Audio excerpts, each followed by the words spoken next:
مش عارف، صدقني مش عارف، والله العظيم ما عارف. يعني انا مش اروح ازاي؟ والله العظيم ما مش عارف اروح. انا هروح عند والدتي عشان ما اروحش بيتي، عشان انا عارف ان في ناس مستنيانا دلوقتي.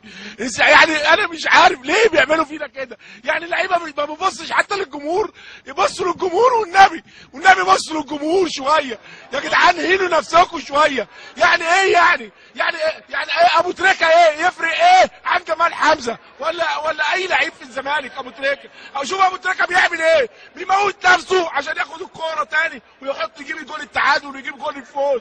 بيموت ايه؟ امال احنا فين اللعيبه بتاعتنا؟ انا مش شايف روح يا جدعان، والنبي في عرض دين النبي عشان خاطرنا احنا عايزين يعني نفرح. احنا كنا جايين النهارده عايزين نفرح، نفرح. الاهلي تعادل واحنا كنا قلنا هي فرصه يعني نعدي شويه.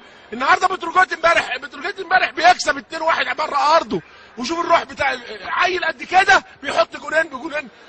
استغفر الله العظيم 3. حسبي الله ونعم الوكيل.